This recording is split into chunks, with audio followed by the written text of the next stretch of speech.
नमस्कार दर्शकवृन्द, फेरि पनि स्वागत छ नेपाल शेयर मार्केट टेलिभिजनको yes rich dad poor dad बुकको रिडिङ एन्ड लिसनिङ प्रोग्राममा पढाइ र सुनाइ कार्यक्रममा। यो भने हामीले इङ्ग्लिसमा निरन्तर रूपमा गर्दै आएका छौँ र आज छ यसको 11औँ एपिसोडलाई लिएर र बजारको विश्लेषण भने यसपछि हामीले कन्टिन्यू गर्नेछौँ। अब हामी केही बेरमा रिच ड्याड पोर ड्याड बुकको रिडिङ र लिसनिङ कार्यक्रम सुरु गर्न गइरहेका छौँ। Hello, welcome to the show from Nepal share market television. Here we will going to start again the 11th episode of the Rich Dad Poor Dad reading and listening program. Let's begin the program.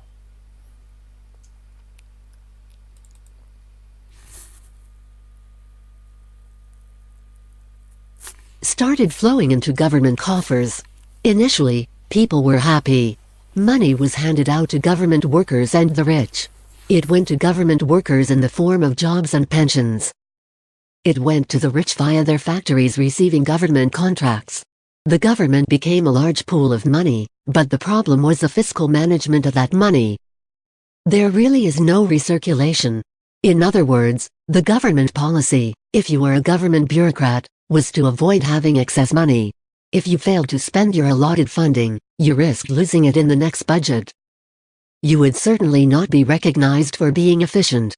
Business people, on the other hand, are rewarded for having excess money and are recognized for their efficiency. As this cycle of growing government spending continued, the demand for money increased and the tax the rich idea was now being adjusted to include lower income levels, down to the very people who voted it in, the poor and the middle class.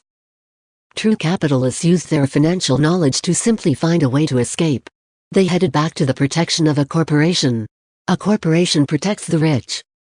But what many people who have never formed a corporation do not know is that a corporation is not really a thing.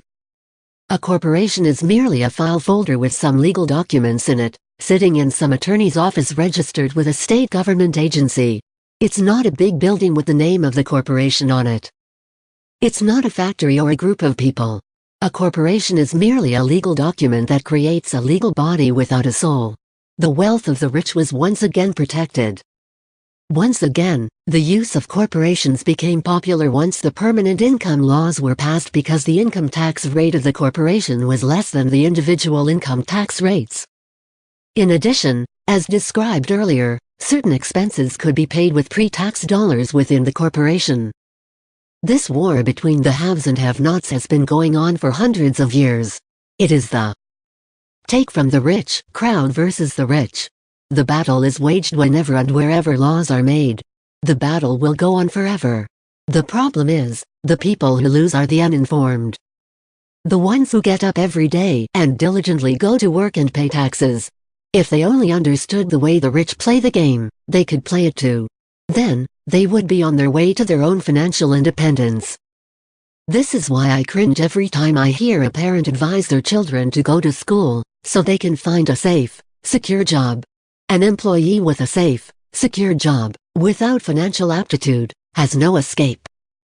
Average Americans today work 5 to 6 months for the government before they make enough to cover their taxes. In my opinion, that is a long time. The harder you work, the more you pay the government. That is why I believe that the idea of take from the rich backfired on the very people who voted it in. Every time people try to punish the rich don't simply comply, they react. They have the money, power and intent to change things. They do not just sit there and voluntarily pay more taxes. They search for ways to minimize their tax burden. They hire smart attorneys and accountants, and persuade politicians to change laws or create legal loopholes. They have the resources to effect change. The tax code of the United States also allows other ways to save on taxes. Most of these vehicles are available to anyone, but it is the rich who usually look for them because they are minding their own business. For example, 1031 is jargon for Section 1031 of the Internal Revenue Code, which allows a seller to delay paying taxes on a piece of real estate. that is sold for a capital gain through an exchange for a more expensive piece of real estate. Real estate is one investment vehicle that allows such a great tax advantage. As long as you keep trading up in value, you will not be taxed on the gains until you liquidate. People who do not take advantage of these tax savings offered legally are missing a great opportunity to build their asset columns. The poor and middle class do not have the same resources. They sit there and let the government's needles enter their arm and allow the blood donation to begin. Today, I am constantly shocked at the number of people who pay more taxes, or take fewer deductions, simply because they are afraid of the government. And I do know how frightening and intimidating a government tax agent can be. I have had friends who have had their businesses shut down and destroyed, only to find out it was a mistake on the part of the government. I realize all that. But the price of working from January to mid-May is a high price to pay for that intimidation. My poor dad never fought back. My rich dad didn't either. He just played the game smarter, and he did it through corporations, the biggest secret of the rich. You may remember the first lesson I learned from my rich dad. I was a little boy of 9 who had to sit and wait for him to choose to talk to me. I often sat in his office waiting for him to get to me. He was ignoring me on purpose. He wanted me to recognize his power and desire to have that power for myself one day. For all the years I studied Jay and learned from him, he always reminded me that knowledge was power. And with money comes great power that requires the right knowledge to keep it and make it multiply. Without that knowledge, the world pushes you around. Rich Dad constantly reminded Mike and me that the biggest bully was not the boss or the supervisor, but the tax man. The tax man will always take more if you let him. The first lesson of having money work for me, as opposed to working for money, is really all about power. If you work for money, you give the power up to your employer. If your money works for you, you keep and control the power. Once we had this knowledge of the power of money working for us, he wanted us to be financially smart and not let bullies push us around. You need to know the law and how the system works. If you're ignorant, it is easy to be bullied. If you know what you're talking about, you have a fighting chance. That is why he paid so much for smart tax accountants and attorneys. It was less expensive to pay them than pay the government. His best lesson to me, which I have used most of my life, is be smart and you won't be pushed around as much. He knew the law because he was a law-abiding citizen. He knew the law because it was expensive to not know the law. If you know you're right, you're not afraid of fighting back. Even if you are taking on Robin Hood and his band of merry men. My highly educated dad always encouraged me to seek a good job with a strong corporation. He spoke of the virtues of working your way up the corporate ladder. He didn't understand that, by relying solely on a paycheck from a corporate employer, I would be a docile cow ready for milking. When I told my rich dad of my father's advice, he only chuckled. "Why not own the ladder?" was all he said. As a young boy, I did not understand what Rich Dad meant by owning my own corporation. It was an idea that seemed impossible and intimidating. Although I was excited by the idea, my youth would not let me envision the possibility that grown-ups would someday work for a company I would own. The point is, if not for my rich dad, I would have probably followed my educated dad's advice. It was merely the occasional reminder of my rich dad that kept the idea of owning my own corporation alive and kept me on a different path.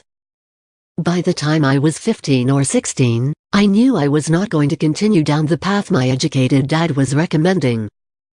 I did not know how I was going to do it, but I was determined not to head in the direction most of my classmates were heading. That decision changed my life. It was not until I was in my mid-20s that my rich dad's advice began to make more sense. I was just out of the Marine Corps and working for Xerox. I was making a lot of money, but every time I looked at my paycheck, I was always disappointed. The deductions were so large, and the more I worked, the greater the deductions. As I became more successful, my bosses talked about promotions and raises. It was flattering, but I could hear my rich dad asking me in my ear, "Who are you working for? Who are you making rich?" In 1974, while still an employee for Xerox, I formed my first corporation and began minding my own business. There were already a few assets in my asset column, but now I was determined to focus on making it bigger. Those paychecks with all the deductions made all the years of my rich dad's advice make total sense. I could see the future if I followed my educated dad's advice. Many employers feel that advising their workers to mind their own business is bad for business. I am sure it can be for certain individuals. But for me, focusing on my own business, developing assets, made me a better employee.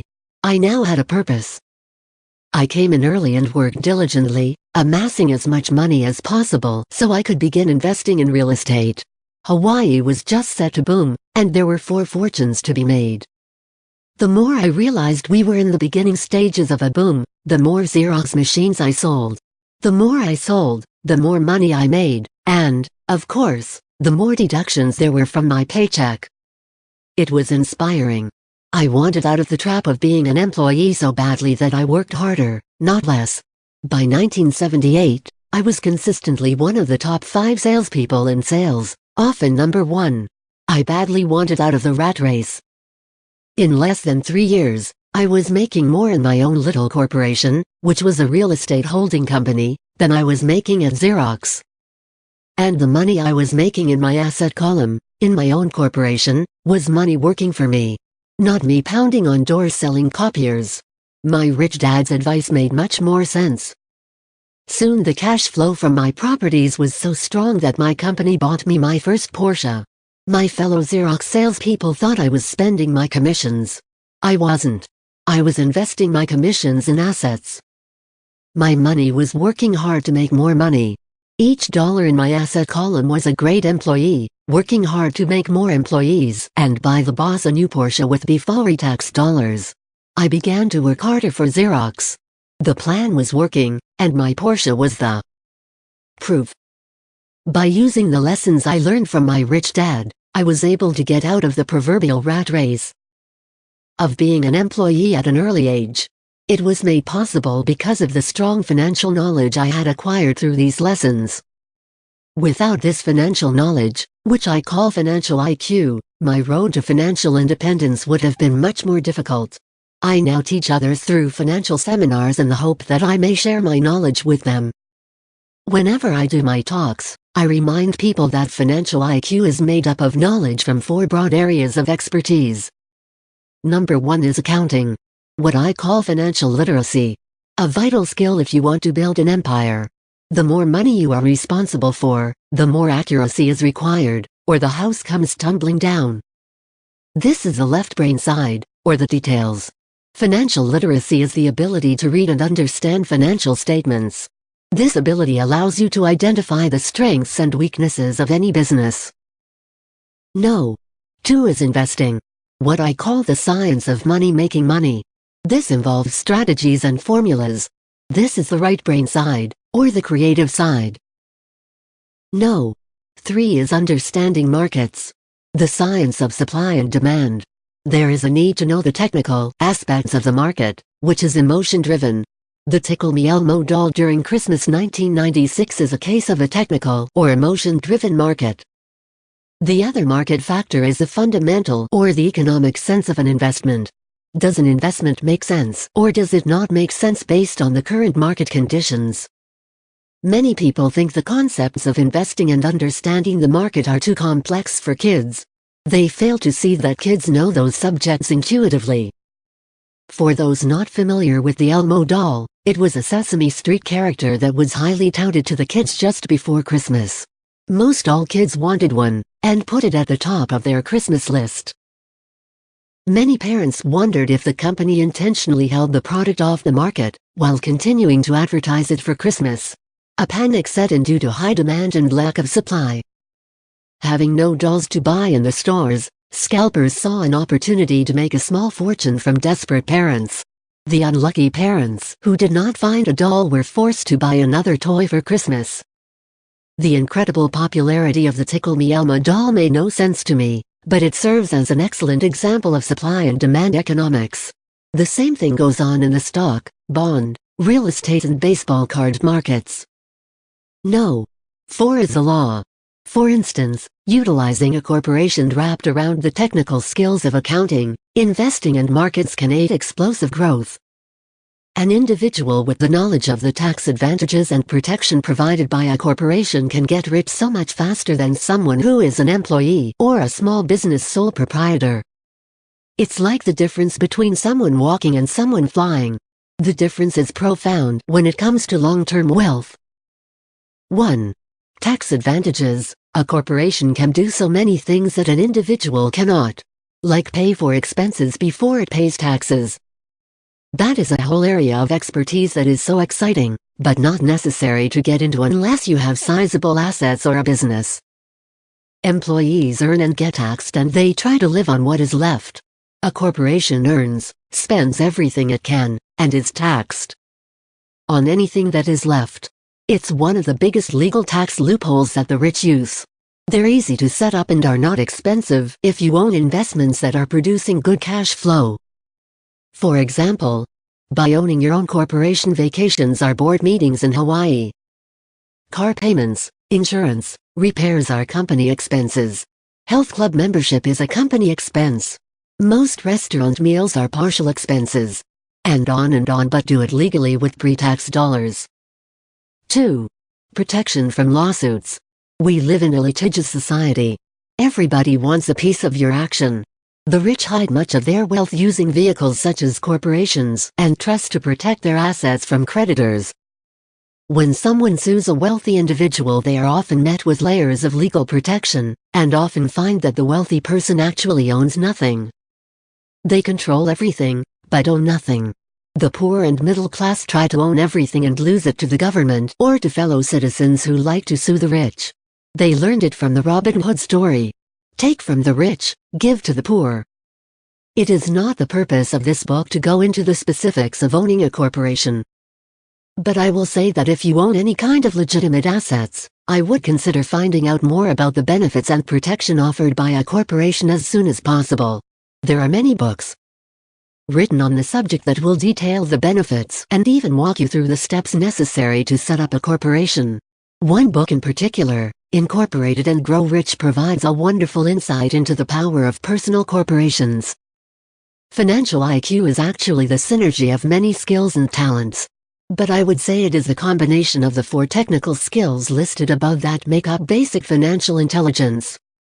If you aspire to great wealth, it is the combination of these skills that will greatly amplify an individual's financial intelligence. In summary: 1. Spend. 2. Pay taxes. 2. Pay taxes. 3. Spend. As part of your overall financial strategy, we strongly recommend owning your own corporation wrapped around your assets. Chapter 6. Lesson 5. The Rich Invent Money. Last night, I took a break from writing and watched a TV program on the history of a young man named Alexander Graham Bell. Bell had just patented his telephone, and was having growing pains because the demand for his new invention was so strong. Needing a bigger company, he then went to the giant at that time, Western Union, and asked them if they would buy his patent and his tiny company. He wanted $100,000 for the whole package. The president of Western Union scoffed at him and turned him down, saying the price was ridiculous. The rest is history. A multi-billion-dollar industry emerged, and patent was born. The evening news came on right after the story of Alexander Graham Bell ended. On the news was a story of another downsizing at a local company. The workers were angry and complained that the company ownership was unfair. A terminated manager of about 45 years of age had his wife and 2 babies at the plant and was begging the guards to let him talk to the owners to ask if they would reconsider his termination. He had just bought a house and was afraid of losing it. The camera focused in on his pleading for all the world to see. Needless to say, it held my attention. I have been teaching professionally since 1984. It has been a great experience and rewarding. It is also a disturbing profession, for I have taught thousands of individuals, and I see one thing in common in all of us, myself included. We all have tremendous potential, and we all are blessed with gifts. Yet, the one thing that holds all of us back is some degree of self-doubt. It is not so much the lack of technical information that holds us back, but more the lack of self-confidence. Some are more effective than others. Once we leave school, most of us know that it is not as much a matter of college degrees or good grades that count. In the real world outside of academics, something more than just grades is required. I have heard it called guts, chutzpah, balls, audacity, bravado, cunning, daring, tenacity, and brilliance. This factor, whatever it is labeled, ultimately decides one's future much more than school grades. Inside each of us is one of these brave, brilliant and daring characters. There is also the flip side of that character, people who could get down on their knees and beg if necessary. After a year in Vietnam, as a Marine Corps pilot, I intimately got to know both of those characters inside of me. One is not better than the other. Yet, as a teacher, I recognized that it was excessive fear and self-doubt that were the greatest detractors of personal genius. It broke my heart to see students know the answers, yet lack the courage to act on the answer. Often in the real world, it's not the smart that get ahead but the bold. In my personal experience, your financial genius requires both technical knowledge as well as courage. If fear is too strong, the genius. हजुर धन्यवाद छ आजको चाहिँ 11औं एपिसोडको rich dad poor dad book reading र listening program पनि यही सकिएको छ here over and now the 11th episode of the Rich Dad Poor Dad reading and listening program. Now we will come to the regular live after some minute. केही समय पछि चाहिँ हामी लाइभमा आउनेछौँ केही बेर कुर्न हुन अनुरोध छ र हामी अर्को सेक्सनमा चाहिँ हामी रेगुलर नेप्से टेक्निकल एनालाइसिस लिएर हाजिर हुने नै छौँ टेक केयर बाई बाई अलिकति रेस्ट लिनुहोस् ल